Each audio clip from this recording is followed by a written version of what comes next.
Solo levelling के episode 9 की शुरुआत में हम लोग उन क्रिमिनल्स को देखते हैं जो कि डंजन के अंदर आने के बाद गॉब्लिन्स को काफी आराम से मार रहे होते हैं। वहीं पर सॉन्ग भी फायर मैजिक का यूज करके मॉन्स्टर्स को हरा रहे होते हैं। वो देखकर किम हैरान होता है और कहते हैं कि सॉन्ग खुद एक बीस्ट है। वहीं हम लोग जिन्हो को भी देखते हैं जो कि अपने डैगर का यूज करके गॉब्लिन्स को मार रहा होता है। वो सभी लोग मिलकर गॉब्लिन्स के ग्रुप को हरा देते हैं, जिसके बाद सॉन्ग जिन्हो से कहते हैं कि तुम तो ताकतवर हो गए हो और वैसे तुम्हारे पास ये अच्छा सा डैगर कैसे आया। ये सुनकर जिन्हो कुछ भी जवाब नहीं दे पाता है। वहीं पर अब जूही भी जिन्हो से कहने लगती है कि वैसे सोचा जाए तो तुम आज बिल्कुल भी हर्ट नहीं हुए हो, ये एक अच्छी बात है। वहीं पर अब सॉन्ग अपने मन में जिन्हो को देखकर कह रहे होते हैं कि जिन्हो सही में चेंज हो गया है। उसका अपीयरेंस ही नहीं बल्कि उसका ऑरा भी बदल गया है। ये सब कुछ कैंग देख रहा होता है और वो उन लोगों से कहता है चलो आगे चलते हैं। आगे चलने के बाद उन लोग को 3 अलग अलग रास्ते दिखाई देती है। वो देखकर कैंग कहते हैं कि हम लोग 3 अलग अलग ग्रुप में बढ़ जाते हैं, क्योंकि मुझे लगता है कि डंजन अब यहाँ से इजी हो गया है और अगर हम लोग अलग अलग बढ़ेंगे तो काम को हम लोग जल्दी खत्म भी कर देंगे। मैं कैदियों के साथ राइट रास्ते पर जा रहा हूँ, अगर तुम लोग को बॉस चैम्बर मिले तो मेरे पास कोई भेज दे रहा जो कि मुझे बता दे। तो सॉन्ग कहते हैं ठीक है। वहीं पर जिन्हो को दिखाया जाता है जो कि अपनी पावर्स को यूज करके पता लगा लेता है कि लेफ्ट वाले रास्ते के अंदर बॉस है। जिन्हो कहने लगता है कि गॉब्लिन्स को हराने से मुझे ज्यादा एक्सपीरियंस नहीं मिल रहा है। वह सॉन्ग से कहते हैं कि चलो हम लोग लेफ्ट रास्ते पर चलते हैं। तो सॉन्ग भी मान जाते हैं। वहीं पर किम जो कि एक और बंदी के साथ होता है वो बीच वाला रास्ता चुनते हैं और अब वो लोग अलग अलग जाने लगते हैं। वहीं पर जिन्हो देखता है कि कैंग उसकी तरफ स्माइल कर रहा है और अब वो वहां से चला जाता है। अगले सीन में हम लोग किम को देखते हैं जो कि गॉब्लिन्स को हरा रहे होते हैं। वहीं दूसरा बंदा कहता है कि मैं होप करता हूँ कि हम लोग इस जॉब को सेफली पूरा कर दे।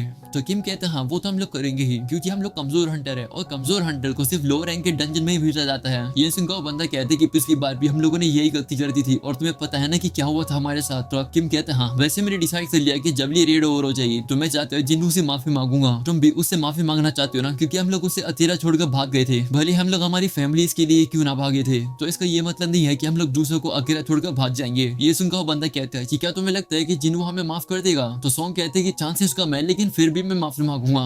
इसके बाद अब वो लोग आगे बढ़ते हैं। वहीं पर अब हम लोग को क्रिमिनल्स को दिखाया जाता है जो कि काफी इजीली से गॉब्लिन्स को मार रहे होते हैं। तभी कैंग उन लोगों से कहते हैं कि तुम लोग क्या करते, अगर तुम लोग इंसानों से लड़ते तो क्या तुम उन्हें आसानी से मार सकते हो। ये सुनकर वो क्रिमिनल कहते हैं हाँ बिल्कुल। अगले सीन में हम लोग को लास्ट एपिसोड में जो हम लोगों ने बंदा देखा था जो कि मदद मांगने आया था और अब हम लोग को पता चल गया कि वो बंदा कैंग से मिलने के लिए आया था। वो बंदा कैंग को बताता है कि मेरी बेटी को 3 लोगों ने असोल्ट किया, उसके बाद मेरी बेटी ने खुदकुशी कर ली परेशान होकर। इस चीज से मेरी वाइफ को काफी बड़ा शौक लगा और वो हॉस्पिटल में है, लेकिन वो तीनों गुनहगार थोड़े समय बाद जेल से बाहर निकल जाएंगे। पर ऐसा हुआ होगा कि कुछ हुआ भी नहीं। वो लोग हंटर्स हैं, अगर किसी हंटर ने गुनाह किया है और अगर वो डंजन के अंदर जाकर मिशन पूरा करेंगे तो उनकी सजा कम हो जाएगी। ये तो अन्याय है क्योंकि मेरी बेटी मेरे पास कभी नहीं आएगी। ये लो 3 बिलियन रुपए। मैं चाहता हूँ कि तुम उन तीनों लोगों को प्लीज मार दो, वो भी डंजन में, क्योंकि डंजन में जो कुछ भी होता है वो बाहर के लोगों को पता नहीं चलता है। प्लीज मेरी मदद कर, मैं भीख मांग रहा हूँ। सीना वापस से प्रेजेंट आता है जहाँ पर कैंग उन क्रिमिनल्स से कहता है कि जब मैं यहाँ से बाहर निकलूंगा तो मैं इंस्पेक्टर्स को बताऊंगा कि तुम लोग के ऊपर काफी सारे गॉब्लिन्स ने हमला कर दिया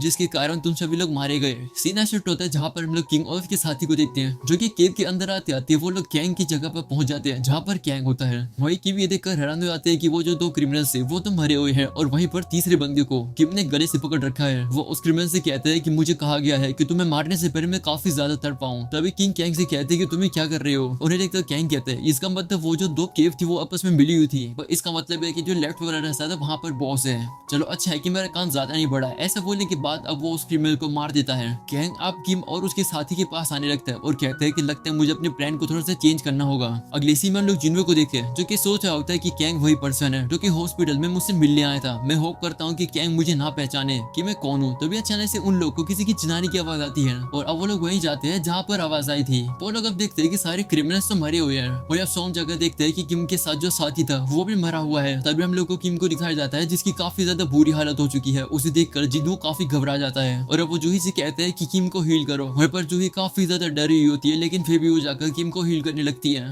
और सॉन्ग मन में कहता है कि देखकर लगता है कि किम के ऊपर किसी मैजिकल बीस्ट ने हमला किया है, बल्कि उसे किसी शार्प वेपन के साथ काफी बार मारा गया है। जिसके बाद किम जूही से कहता है कि अपनी एनर्जी वेस्ट मत करो, मैं वैसे भी मरने वाला हूँ। ये सुनकर जिन्हो से कहते हैं कि तुम्हें क्या कह रहे हो, तुम्हें जैसे भी करके जिंदा बचना होगा, नहीं तो तुम्हारी फैमिली का क्या होगा और मैं तुम्हें ब्लेम कैसे करता रहूंगा। तो किम अब जिन्हो से कहते हैं मुझे माफ कर दो, मैं तुमसे अच्छे से माफी मांगना चाहता था लेकिन मुझे नहीं पता था कि ये होने वाला है मेरे साथ। मैं दिल से कह रहा हूँ जिन्हो मुझे माफ कर दो। ऐसा बोलने के बाद किम अब मर जाता है। ये देखकर सभी लोग अब काफी ज्यादा शौक हो जाते हैं। तभी हम लोग को कैंग को दिखाया जाता है जो कि दीवार पर चुप कर बैठा था और अब वो एकदम से जाकर जूही के ऊपर हमला कर देता है। लेकिन तभी वहाँ पर जिन्हो आता है और वो उसके हमले को रोक देता है। ये देखकर कैंग थोड़ा सा पीछे हो जाता है और जिन्हो से कहते हैं कि तुम तो तेज हो, मैं पहले इस हीलर को खत्म करने वाला था लेकिन लगता है कि तुमने उसकी किस्मत को बदल दिया। वही सॉन्ग कैंग से कहने लगता है कि क्या इन सभी लोगों को तुमने मारा है। जिसे सुनकर कैंग कहता है हाँ तो फिर क्या हुआ। तो सॉन्ग सॉन्ग कहते हैं कि तुम तो हंटर एसोसिएशन से थे ना, तुम पकड़े जाओगे। तो अब कैंग कहने लगता है कि मेरे पास एक अच्छी सी स्टोरी है। मैं पहले तो ये बोलने वाला था कि सभी क्रिमिनल्स को गॉब्लिन के ग्रुप ने मार दिया, लेकिन अब मैं ये कहूंगा कि क्रिमिनल्स भागने की कोशिश कर रहे थे, इससे उन लोगों ने तुम सभी लोगों को मार दिया। और जिस समय पर मैं बॉस से लड़ रहा था, उन क्रिमिनल्स ने मुझे एम्बुश किया और अपने डिफेंस करते समय मैंने उन क्रिमिनल्स को मार दिया और मैं ही बचा। ये एक अच्छी स्टोरी है ना, मैं बाहर जाकर लोगों को यही बताऊंगा। ये सुनकर जिन्वो से कहता है कि तुम तो काफी ज्यादा बुरे हो। ऐसा बोलकर वो उससे लड़ने के लिए जाने वाला होता है, लेकिन तभी सॉन्ग जिन्वो को रोकता है और उसे कहते हैं कि तुम इसके सामने नहीं टिक पाओगे, मैं जाता हूँ उससे लड़ने के लिए। ऐसा बोलने के बाद सॉन्ग किम की तलवार को उठा लेता है और अब अपने मन में कहते हैं कि मैंने काफी समय से तलवारबाजी नहीं करी है, कैंग मुझसे एक ज्यादा रैंक पर है, पर मुझे उसे हराना होगा। ऐसा बोलने के बाद वो जूही से कहते हैं कि क्या तुम मुझे फिजिकल स्ट्रेंथ का बफ दे सकती हो? तो जूही भी मान जाती है और वो उसे वो बफ दे देती है। वहीं सॉन्ग कहते हैं कि असैसिन टाइप के लोगों का डिफेंस कमजोर होता है, मुझे वही हमला करना होगा। वहीं पर अब कैंग कहने लगता है कि तुम एक मेज हो और अभी तुम अपनी ताकत पर निर्भर हो रहे हो, ये तुम्हारे लिए बैकफायर होगा। ये सुनकर सॉन्ग उसे कहते हैं कि अभी मैं एक तलवारबाज हूँ। ऐसा बोलने के बाद उसके ऊपर हमला करता है। वहीं पर कैंग भी अपनी डैगर से उसे रोक लेता है। कैंग उसे कहने लगता है कि तुम्हारी स्किल मैजिक फोकस्ड है, तलवार हाथ में लेने से कुछ भी नहीं होगा। ये सुनकर सॉन्ग को गुस्सा आता है और वो उसके ऊपर हमला करता है, लेकिन तभी हम लोग देखते हैं कि कैंग तो पीछे आ चुका है। वो सॉन्ग से कहने लगता है कि तुम इतने भी कमजोर नहीं हो। ये सुनकर सॉन्ग उसके ऊपर वापस हमला करता है, जिसे कैंग अब हर बार डॉज कर रहा होता है। ये सुनकर जिन्वो सोचता है कि कैंग कीप अप कर पा रहा है, अगर सॉन्ग और थोड़े से तेज होते तो शायद से वो जीत पाते। वही कैंग लड़ते समय सॉन्ग से कह रहा होता है कि तुम तो काफी तेज और एक्यूरेट हो, अब समझ आया कि तुमने मैजिक और डिच क्यों किया, पर तुम इतना कर सकते हो। ऐसा बोलने के बाद वो सॉन्ग के ऊपर हमला तरीके से घायल कर देता है। वो देखकर जूही जल्दी से सॉन्ग को हील कर देती है। ये देखकर कैंग को गुस्सा आ जाता है और वो कहता है कि पहले मुझे इस हीलर को ही खत्म कर देना चाहिए था। ऐसा बोलने के बाद वो जूही के ऊपर हमले करने के लिए जा रहा होता है, लेकिन तभी वहां पर सॉन्ग आ जाती है और उससे कहते हैं कि भूलो मत, पहले तुम मुझसे लड़ रहे थे तो मुझसे ही लड़ो। ये सुनकर कैंग कहते हैं कि तुम तो सही में ताकतवर हो। तो सॉन्ग कहते हैं हाँ हूँ, क्योंकि मैंने पहले भी एस रैंक के हंटर्स को ट्रेन कर रखा है, तो तलवारबाजी में तुम मुझे नहीं हरा सकती हो। ये सुनकर कैंग थोड़ा से पीछे हट जाता है और उसे कहते हैं कि तुम्हारी पावर्स लिमिटेड है। ऐसा बोलने के बाद वो सॉन्ग के ऊपर हर डायरेक्शन से लगातार हमले कर रहा होता है और उसे कहती है कि तुम एक मेज हो और मैं असैसिन हंटर हूँ, तुम मेरे सामने नहीं जीत पाओगे। वहीं पर हम लोग देखते हैं कि सॉन्ग अब काफी ज्यादा घायल हो जाती है और नीचे बैठ जाती है। ये देखकर जूही डर जाती है और वो सॉन्ग को हील करने वाली होती है, पर वो हील नहीं कर पाती है क्योंकि उसका मैजिक खत्म हो चुका है। ये देखकर कैंग कहते हैं कि तुम्हारी हीलर तो यूजलेस है, और वो सॉन्ग के पास आते हैं, उनके ऊपर हमला करने वाला होता है, लेकिन तभी सॉन्ग अपने फायर मैजिक का यूज करती है और कैंग को एक फायर टोर्नेडो के अंदर फंसा देती है और सोचने लगती है कि क्या मैंने कैंग को हरा दिया। लेकिन तभी हम लोग देखते हैं कैंग को जो थी साइड में से आ रहा होता है और वो सॉन्ग से कहते हैं कि तुमने तलवार इसलिए उठाई थी ना जिससे कि मुझे लगे कि तुम्हारा मैजिक कमजोर है, और जब मैं तुम्हें मारने के लिए तुम्हारे पास आने वाला हूँ तब तुम मेरे ऊपर ब्लास्ट कर दोगे। प्लान तो काफी अच्छा था, लेकिन ये मुझ पर काम नहीं करा। ऐसा बोलने के बाद अब वो सॉन्ग को मारने वाला होता है, लेकिन तभी जिन्वो बीच में आकर कैंग के डैगर को साइड में कर देता है और अब कैंग भी थोड़ा से पीछे हो जाता है। जिन्वो ये जो चीज करता है इसे देखकर सॉन्ग और जूही काफी हैरान हो जाती है। वही कैंग जिन्वो से कहता है कि तुम फिर से आ गए, आखिर तुम कौन हो? तो जिन्वो से बताता है कि मैं जिन्वो हूँ और मैं एक ई रैंक का हंटर हूँ। वो सुनकर कैंग कहते हैं कि तुम झूठ बोल रहे हो, तुमने मेरे हमले को ब्लॉक किया, जो रिएक्शन टाइम तुमने दिखाया उसे देखकर लगता नहीं है कि तुम ई रैंक की हो। इससे फर्क तो नहीं पड़ता, लेकिन लगता है कि तुम अपनी स्किल्स छुपा रहे हो और लगता है कि तुम्हारा ग्रुप तुम्हें जानता है तो तुम एक फोर्स रैंकर नहीं हो सकते हो। तो इसका यही मतलब है कि तुम्हारी सेकंड अवेकनिंग हुई है। ये सुनकर जूही और सॉन्ग काफी हैरान हो जाते हैं। वहीं पर सॉन्ग जिन्वो से कहते हैं कि लगता है ये डबल डंजन के बाद हुआ होगा। वो सुनकर कैंग कहते हैं क्या डबल डंजन? एक सेकंड रुको, कहीं ये वही कमजोर ई रैंक का हंटर तो नहीं है जिससे हम लोग पहले मिलने गए थे? पर अब तो ये बंदा काफी ज्यादा अलग लग रहा है, और उस टाइम पर चेक करने पर तो उसका माना मीटर सिर्फ 10 की रीडिंग दिखा रहा था। तो अगर इसकी सेकंड अवेकनिंग हुई है तो जरूर वो उसके बाद ही हुई होगी जब हम लोग उससे मिलने गए थे। चलो चाहे कुछ भी हो, लेकिन मैं ये बता सकता हूँ कि इसके पास हंटिंग एक्सपीरियंस काफी कम है, तो मेरे सामने ये नहीं टिक सकता है। वही जिन्वो से कहते हैं कि तुमने ये सब क्यों किया है? तो कैंग कहता है कि क्या तुम ये पूछ लो कि मैंने प्रिजनर्स को क्यों मारा? दरअसल इन लोगों ने एक लड़की को परेशान किया था और पछतावे में आकर उस लड़की ने अपनी खुद की जान ले ली। तो उस लड़की के फादर ने मुझे इन लोगों को मारने के लिए कहा था, मैंने तो बस जस्टिस किया है। तो अब जिन्वो कहते हैं नहीं, मैं इनकी बात नहीं कर रहा हूँ, मैं किम और कैंग की बात कर रहा हूँ। तुमने उन्हें क्यों मारा? क्या उन लोगों ने तुम्हें इन क्रिमिनल्स को मारते हुए देख लिया था? क्या इसलिए तुमने टॉर्चर भी कर सकते थे, लेकिन तुमने इनके साथ खेला है, यानी तुमने इन्हें तड़पा तड़पा के मारा है। मुझे लगता है कि तुमने ये उस लड़की के लिए किया है, तुम कुछ और ही चाहते हो। ये सुनकर कैंग एक इवल स्माइल करता है और अब उन लोगों को पास्ट सीन दिखाया जाता है जहाँ पर कैंग उस लड़की के फादर से कहते हैं ठीक है मैं उनके मेस को मार दूंगा, लेकिन तुम थोड़ा गलत सोच रहे हो, मैं एक बी रैंक का हंटर हूँ जिसे काफी सारी गिल्ड से ऑफर मिलते रहते हैं, तो मैं हंटर एसोसिएशन के लिए काम क्यों करता हूँ? ऐसा इसलिए क्योंकि मुझे मॉन्स्टर से ज्यादा इंसानों को मारने में मजा आता है। ये सुनकर वो बंदा भी डर जाता है और अब सीन प्रेजेंट का आता है जहाँ पर कैंग जिन्वो के ऊपर हमला करता है। वहीं जिन्वो भी अपने अटैक से उसे रोकता है। ये देखकर कैंग उससे कहता है कि एक री-अवेकन ई रैंक की हंटर की लिमिट होती है, तो अब जिन्वो उसके ऊपर हमला करता है। वहीं पर कैंग उसके अटैक को डॉज करती है, जिन्वो के पीछे आ जाता है और उसे कहता है कि तुम काफी स्लो हो। वहीं पर अब जिन्वो भी उसकी तारीफ करता है, वो उसके ऊपर लगातार लगातार हमले करने लगता है। उन लोग की लड़ने की स्पीड इतनी ज्यादा तेज होती है जिसे देखकर सॉन्ग हैरान हो जाते हैं और कहते हैं कि जिन्वो बिल्कुल ही पहले ऐसा नहीं था, इस समय पर वो काफी अजाइल हो गया है। वहीं पर जिन्वो और कैंग कहने लगता है कि हम दोनों की स्पीड एक जैसी है और हम लोग की स्पेस भी सिमिलर लेवल पर है। तब कैंग कहने लगता है चाहे कुछ भी हो, मेरे अंदर जिन्वो से ज्यादा एक्सपीरियंस है और वही जिन्वो की कमजोरी है। ऐसा बोलने के बाद वो जिन्वो के ऊपर लगातार हमले करने लगता है और उसे वो थोड़ा सा घायल कर देता है। कैंग उसे कहने लगता है मानना पड़ेगा तुम सही में कमाल के हो। तब जिन्वो से कहता है कि क्या तुम थोड़े से कम ब्लड थर्स्टी बन सकते हो। ओ थोड़ी सी देर हो गई है, सिस्टम ने नोटिस कर लिया कि तुम मुझे मारना चाहते हो। सिस्टम ने मुझे एक और मौका दे दिया है तुम्हें मारने का, अब तुम मेरे अपोनेंट हो, अब मुझे तुम्हें हराना पड़ेगा। वहीं पर कैंग सोच रहा होता है कि ये जिन्वो किस सिस्टम की बात कर रहा है, मेरे पास तो एडवांटेज होनी चाहिए थी। तभी हम लोग जिन्वो को देखते हैं जो कि अपनी पावर्स क्रेज करके काफी तेजी से जाकर कैंग के ऊपर अपने डैगर से हमला करता है, जिसे देखकर कैंग हैरान होता है और कहता है कि ये तो तेज हो गया है। तभी कैंग देखता है कि वो तो पॉइजन हो गया है। वो अब समझ आता है कि जिन्वो के डैगर के ऊपर एक स्पेशल इफेक्ट लगा था। जिन्वो की स्पीड अब और ज्यादा तेज होने लगती है और वो कैंग के ऊपर लगातार हमले कर रहा होता है। तभी कैंग उसे कहता है कि मेरे पास एक स्पेशल चीज है तुम्हें दिखाने के लिए। ऐसा बोलने के बाद वो अचानक से जिन्वो के सामने से गायब हो जाता है, पर जिन्वो अब भी उसे थोड़ा सा सेंस कर पा रहा होता है। ये देखकर कैंग उससे कहता है कि मैं कंप्लीटली अनडिटेक्टेबल होना चाहिए था, लेकिन तुम्हारे सेंसेस शार्प हैं। ये मेरी स्टील स्किल है, इससे मेरी साइट, साउंड और स्मेल सारी चीजें छुप जाती है। सिर्फ कुछ ही असैसिन हंटर्स हैं जो कि इस स्किल को पा पाते हैं। जिन भी लोगों ने मेरी ये स्किल मुझे यूज करते हुए देखा है वो आज तक जिंदा नहीं बचे हैं। ऐसा बोलकर वो जिन्वो के पैरों के ऊपर हमला करके उसे घायल कर देता है। वो अब जिन्वो से कहने लगता है कि मैं तुम्हारे पैरों पर हमला कर दिया है, तुम्हारी स्पीड अब कम हो जाएगी। ये देखकर जो जिन्वो को बचाने जा रही होती है, लेकिन तभी कैंग उसे वहीं रोकता है और उसे कहते हैं कि अगली बारी तुम लोग की ही है, इसलिए चुपचाप वहीं खड़े रहो। वहीं पर अब सॉन्ग सोच रहा होता है कि अगर ऐसे ही चलता रहा तो जिन्वो मारा जाएगा।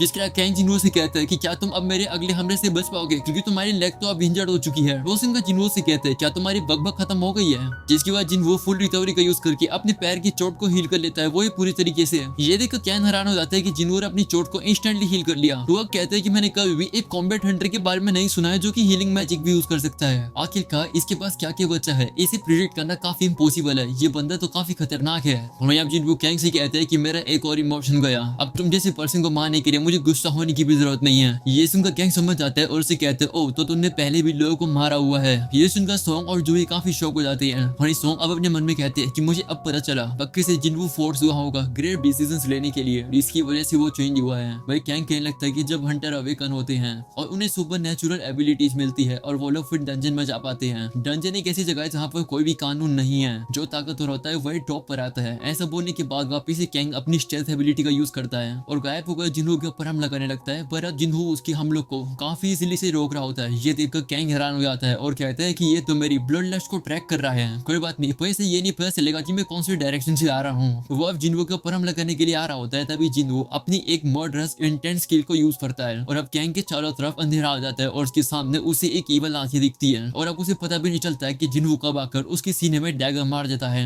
कैंग अब आगे देखता है और जिन्वो उसे काफी खतरनाक तरीके से देख रहा होता है। अब ये सीन में कैंग जिन्वो से कहता है कि तुम पूछ रहे थे ना कि मैंने उन लोगों को क्यों मारा, क्योंकि हंटर्स के साथ ये एक्सपेक्ट करना पॉइंटलेस है कि वो लोग नॉर्मल मॉरल्स के साथ स्टिक रहे। इस पॉइंट पर तुम भी मेरी तरह ही एक किलिंग मशीन हो और क्योंकि मैं हार गया हूँ तो मैं मरूंगा, ये नेचुरल है। तो वैसे आखिर तुम कौन हो, तुम्हारे पास असैसिन स्किल भी है, हीलिंग भी है और डिफॉल्ट भी है। ऐसे पर्सन के बारे में मैंने कभी नहीं सुना है। तो जिन्वो कहते हैं कि मुझे भी नहीं पता है कि मैं कौन हूँ, मैं खुद जानना चाहता हूँ। और अब हम लोग देखते हैं कि कैंग की हालत काफी बुरी होने लगती है। वो अब जिन्वो से कहता है तुमने मुझे मार दिया तो अपने ई रैंक होने का नाटक बंद करो। तो जिन्वो कहता है कि बस ये मान लो कि मैं एक हंटर हूँ जो कि हर बैटल के साथ ताकतवर होता है। ये सुनकर कैंग स्माइल करता है और उसे कहते हैं कि तुम्हारी शैडो किसी बुरी जगह के अंदर जा रही है और शायद से तुम भी उस अंधेरी सी जगह जितने ताकतवर हो जाओगे। केयरफुल है ना, अगर तुम डार्कनेस की तरफ देखोगे तो डार्कनेस तुम्हें भी घूरेगा। इसकी वजह कैंग मर जाता है और जिन्वो का मिशन पूरा हो जाता है और उसे कैंग की स्टील स्किल भी मिल जाती है। जिन्वो अपने मन में कहने लगता है कि कैंग सही कह रहा था, पहले मैं कमजोर था लेकिन अब मैं ताकतवर हो गया हूँ। लेकिन किसी कारण की वजह से जितना ताकतवर मैं बनता जाता हूँ उतना ही मुझे फील हो रहा है कि मेरे अंदर कुछ टूट रहा है। जिसके बाद हम लोग सॉन्ग और जिन्वो को देखते हैं जो कि उसका शुक्रिया करते हैं उनकी जान बचाने के लिए। तो जिन्वो कहते हैं कोई बात नहीं, तुम लोग यहाँ से निकल जाओ, मैं जाकर यहाँ के बॉस को हरा कर आता हूँ। तो वो लोग भी मान जाते हैं और उसे कहते हैं कि हम लोग तुम्हारा बाहर वेट करेंगे। वहीं पर अब जिन्वो अब आ जाता है बॉस को हराने के लिए। अगले सीन में हम लोग को कैंग के साथ ही वू को दिखाया जाता है जो कि इस मिशन के सर्वाइवर से मिलने के लिए आता है। वही वो मन में सोचता है कि मुझे विश्वास नहीं हो रहा है कि कैंग इतने समय से सीक्रेटली लोगों को मार रहा था। मुझे उस पर शक तो होता था लेकिन उसके सुपरवाइजर होने के तौर पर मैं थोड़ा केयरलेस रहा। वो अब आकर देखता है कि 3 सर्वाइवर्स बचे हैं। वहाँ जिन्वो भी होता है, उसे देखकर वो हैरान हो जाता है और कहते हैं ये तो वही ई रैंक हंटर है जिससे मैं हॉस्पिटल में मिलने गया था और ये तो बिल्कुल अलग पर्सन लग रहा है। वो जिन्वो से कहता है तुमसे वापस मिलकर अच्छा लगा, मेरे साथ ही कैंग ने जो कुछ भी तुम लोग के साथ किया उसके लिए मैं माफी मांगना चाहता हूँ। मुझे ये बताओ कि तुम में से कैंग को किसने मारा। ये सुनकर जिन्हो थोड़ा सा परेशान हो जाता है और कहता है कि शायद से मैं अपनी सीक्रेट को और ज्यादा समय तक छुपा नहीं सकता हूँ। इसका मतलब जो के साथ मुझे अपनी डील कैंसिल करनी पड़ेगी। तभी अचानक से सॉन्ग कहते हैं कि कैंग को मैंने मारा है। तो वो उसे कहते हैं कि तुम तो बी रैंक के हो, तुम कैंग को कैसे हरा सकते हो। जिस पर सॉन्ग उसे कहता है कि मैंने अपनी फ्रेंड की मदद ली। वो यहाँ पर जूही की बात कर रहा है। ये सुनकर वो सॉन्ग से कहता है ओ तो तुमने एक हीलर की मदद लेकर कैंग को मारा। थोड़ा विश्वास करना मुश्किल है लेकिन कोई बात नहीं, मेरे साथ आओ, मुझे इस इंसिडेंट के बारे में रिपोर्ट लिखनी है, चलो मेरे साथ। वहीं पर अब जिनको अपने मन में कहता है कि मुझे ज्यादा एक्साइटेड नहीं होना चाहिए कि मैंने कैंग को हरा दिया, कि पहले मैं नहीं बता सकता था लेकिन अब मैं बता सकता हूँ कि वो एक ए रैंक का हंटर है। अगर मैं उससे अभी लड़ूंगा तो मैं बिल्कुल नहीं जीत पाऊंगा उससे। वही सॉन्ग जिनको से कहने लगते हैं कि मैंने कुछ गलत तो नहीं किया ना, लेकिन तुम अपनी ताकत छुपा रहे हो तो इसका मतलब है कि तुम्हारे पास कोई रीजन है। तुमने मेरी जान बचाई तो मैंने अब तुम्हारी मदद करके पे बैक कर दिया। और अब सॉन्ग वहां से चले जाते हैं। अगले सीन में अब जिन्हो बताता है कि जिस पर्सन को कैंग ने हायर किया था प्रिजनर्स को मारने के लिए, उस बंदे ने अपना को गिरफ्तार करवा लिया है। इससे कंफर्म होता है कि हमने कैंग को सेल्फ डिफेंस के तौर पर मारा है और अब केस बंद हो गया है। वहीं अब जूही और जिन्हो बाहर होते हैं। जूही जिन्हो को वही क्रिस्टल दिखाती है जो कि जिन्हो ने उसे डबल डंजन में दिया था। जूही अब जिन्हो से कहती है कि क्या तुम्हें ये याद है। और अब यही पर हो जाता है ये एपिसोड खत्म।